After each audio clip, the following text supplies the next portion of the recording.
Marie, tu nous parles des proportions du corps humain, du dessin du corps humain.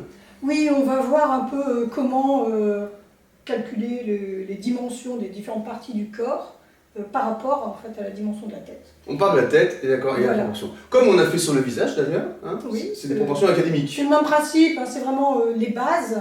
On est tous différents, on a tous des proportions différentes, mais il y a quand même un canon un peu, à respecter. À intégrer déjà, à connaître pour pouvoir après s'adapter à la réalité, aux gens qu'on a en face.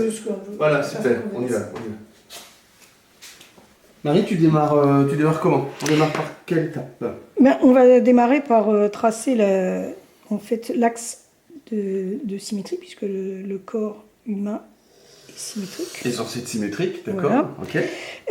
Et donc, dans un corps, en général, en moyenne, on a 8 têtes en hauteur. 7 têtes et demie, 8 têtes. D'accord, ça dépend des écoles, gens. Ça dépend des gens. D'accord. Ça dépend des gens. Donc, on va faire une base sur 8 têtes. Ici, donc, en fait, on décide de la hauteur de notre personnage à dessiner, et on vient le diviser en 8 pour pouvoir trouver quelle est la hauteur de la tête, en fait. Hein. D'accord. Bon, je le fais, la tête, c'est un huitième. C'est un huitième. Ok. Bon, ici, je le fais à vue, comme ça. Ouais, d'accord. Donc, dans la partie supérieure, le huitième supérieur, on va venir placer le crâne.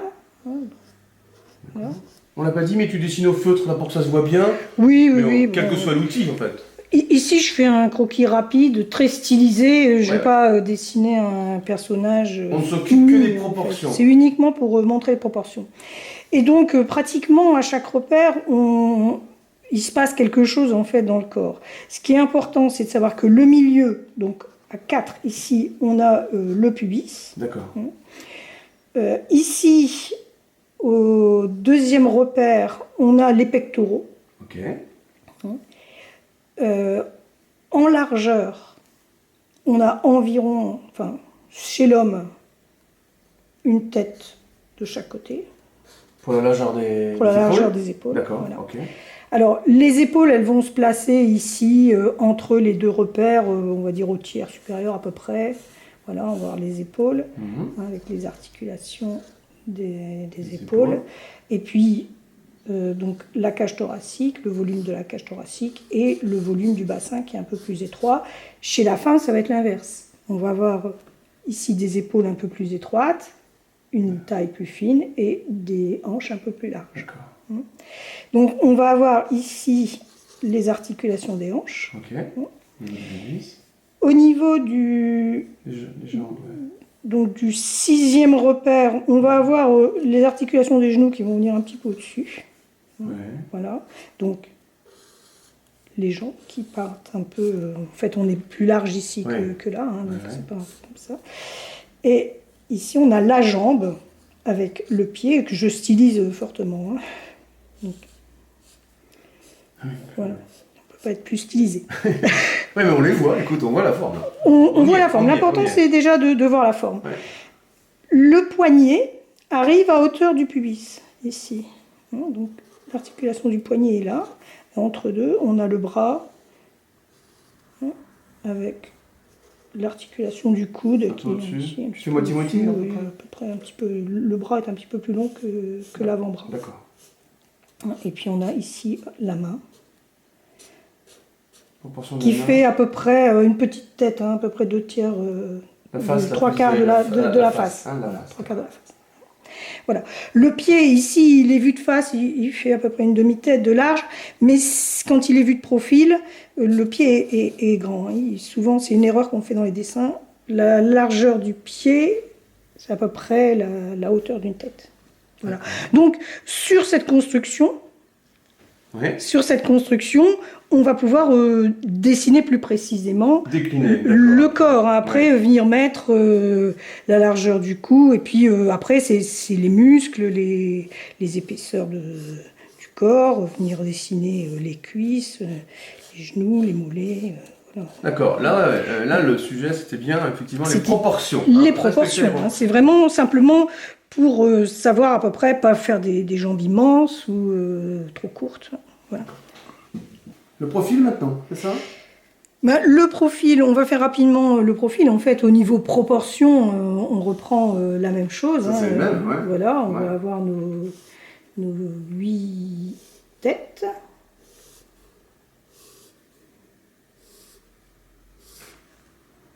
Bon, évidemment, quand on fait du modèle vivant, on ne fait pas forcément tous ces repères. Non, non, on a bien dit que c'était des repères qu'on avait en tête. Voilà, c'est des repères qu'on ne disait pas chaque fois. Donc, on va placer la tête. Alors ici, la tête, elle n'a pas tout à fait la même forme, puisqu'elle est vue de profil. Donc, l'ovale est un peu penché comme ça. Voilà. Et il faut là mettre la colonne vertébrale qui, elle, n'est pas toute droite, mais qui est en S. Donc, sachant que le pubis est ici, donc les fesses sont là en fait aussi, on va dessiner la colonne vertébrale en S, comme ça. D'accord. Ici, le cou qui s'oriente comme ça. Et la cage thoracique, donc on aura nos pectoraux ici, donc la cage thoracique, le volume de la cage thoracique en fait qui vient comme ça, et le volume du bassin qui est plutôt droit. Ici, les cuisses, voilà, on va être un peu fines, les cuisses, là, avec l'articulation des genoux, et la jambe qui est droite comme ça, avec le mollet, et le pied, donc avec sa longueur. On retrouve en fait les articulations au même endroit, les points, le nombril qui est là, on va le retrouver ici. Après, autour de tout ça, on peut dessiner les genoux. Le bras. Voilà. Le bras, on va avoir l'épaule qui est là, et donc le bras qui va se placer comme ça avec le coude et la main qui arrive à cette hauteur-là. Ok. En fait, on retrouve les mêmes repères. Tu nous as fait quoi là, Marie? Dis-nous. Mais en fait, j'ai fait deux croquis rapides. Donc ici, j'ai simulé un personnage qui aurait 10 têtes. Alors c'est ce qu'on utilise en fait dans les... Qui aurait 10 têtes, qui aurait une hauteur de 10 têtes. Exact, qui aurait une hauteur de 10 têtes. Mais en fait, c'est une façon de parler. Oui, bien sûr. Donc c'est les proportions qu'on utilise dans les figurines de mode. Ce qui donne ce côté très élancé. Voilà. Mais donc, les gens dans la nature ne sont pas comme ça? Non, personne n'a vraiment 10 têtes. Il y a peut-être certains mannequins qui ont 9 têtes, mais... et ici, donc, un personnage qui aurait 7 têtes seulement. Plus trapu, voilà, et donc il sera plus trapu. C'est aussi les proportions d'un adolescent. Puisqu'en fait, un enfant, plus il est jeune, plus la proportion de la tête est importante dans le corps.